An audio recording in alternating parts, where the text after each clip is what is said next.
Evening, everyone. Happy Sunday or Monday, depending on where you are. Today, we are going to be talking about, on today's episode of the Coffee Pro, we're going to be talking about celebrating the wins and near wins, which in essence means you got to celebrate the efforts that you and the team go to as much as you need to celebrate when you actually get the win. If you embark on something. It's competition season right now. Today, they're currently announcing who the finalists are in the US Coffee Champs. And it's an extraordinary amount of work to get to the finals in something like that. It's also an extraordinary effort to get to something like that, which is something that all too often we don't celebrate. I remember speaking with Andrea Allen here on the podcast, who is a finalist at the US Coffee Champs, and we were talking about why more women don't continuously compete in competition.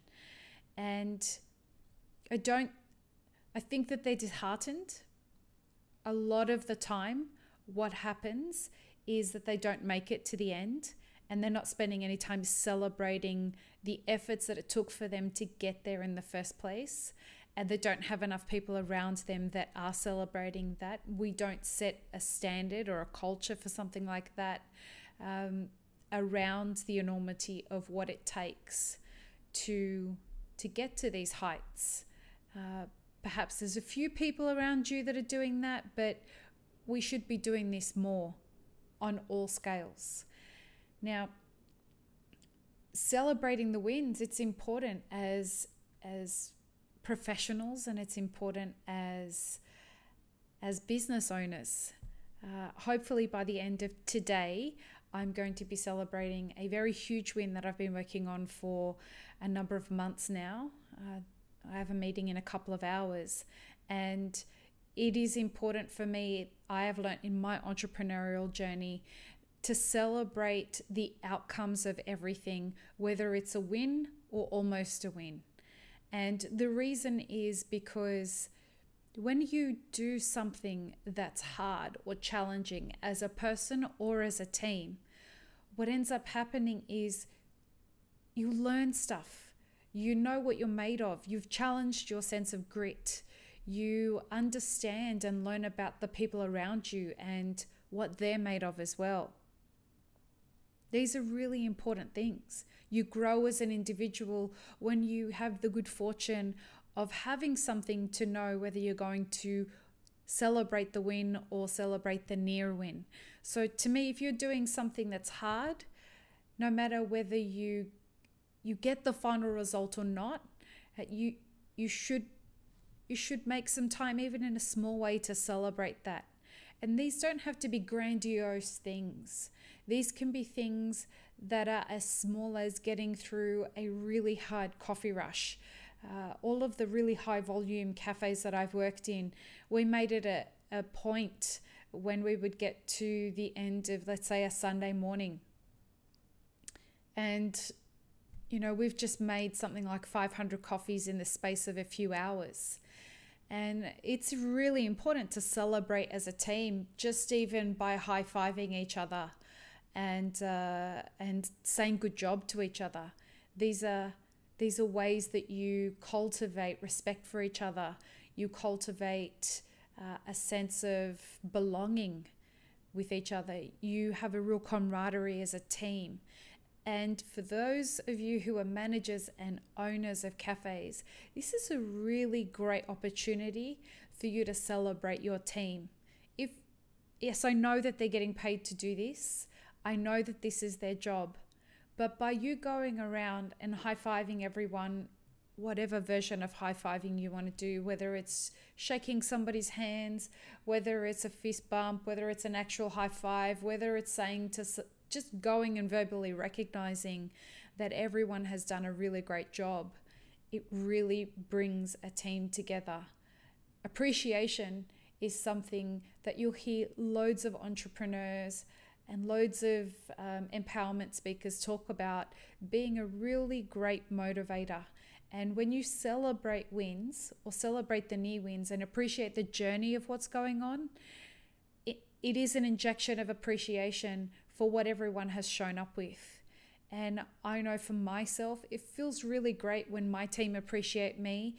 It feels really great for me to see how awesome they feel when they've been appreciated. It's a really great bonding experience.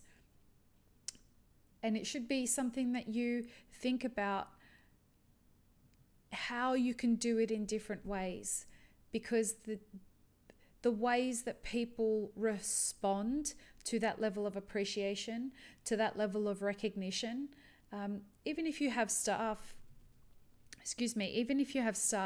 that you know they've been trying to nail some latte art, when they finally do nail their first love heart or their first Rosetta, you know, it's such a huge deal for them. I remember it was for me.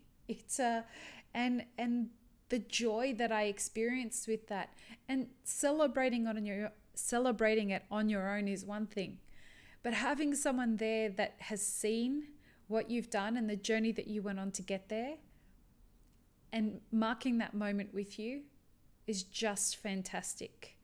And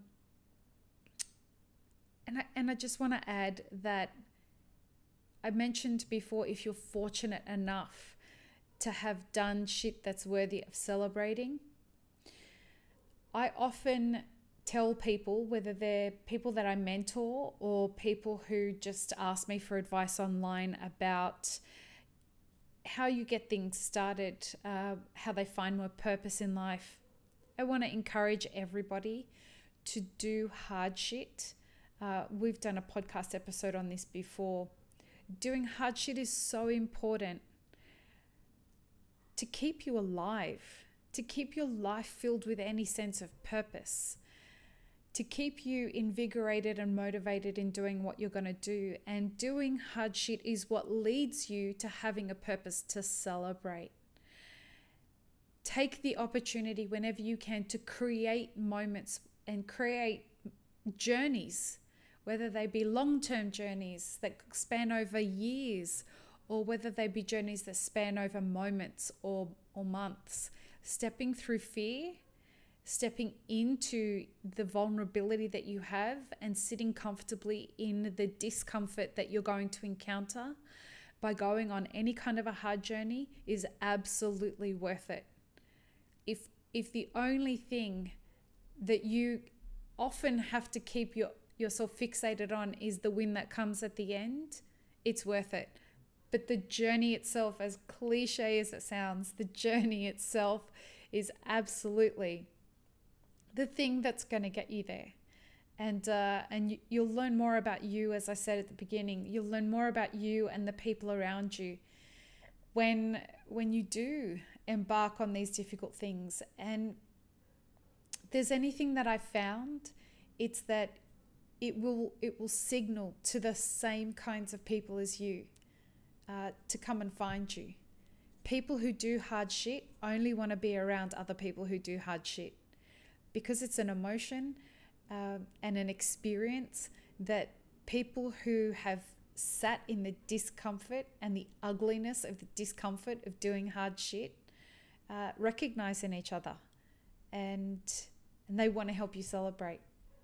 So that's it for today's episode of the Daily Coffee Pro. Please don't forget that we have this time next week, we will just be wrapping up our Cafe Owners Workshop. It's going to be a webinar. Elliot Renecki from Steady State Roasters is joining me for that.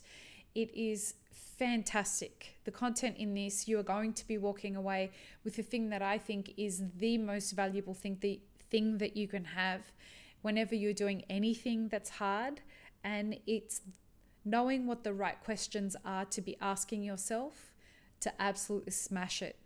And you will absolutely be leaving with that. As well, you will be leaving with the Cafe Owners Map, which we have here. You will get a copy of that, hopefully ahead of time, so that you can have a look at it and be ready with your questions. But we have some very interesting stuff coming up for that webinar. If you are interested, please head to mapitforward.org/events and grab your tickets there. Other than that, peace, love, and peanut butter, guys. Be kind to each other.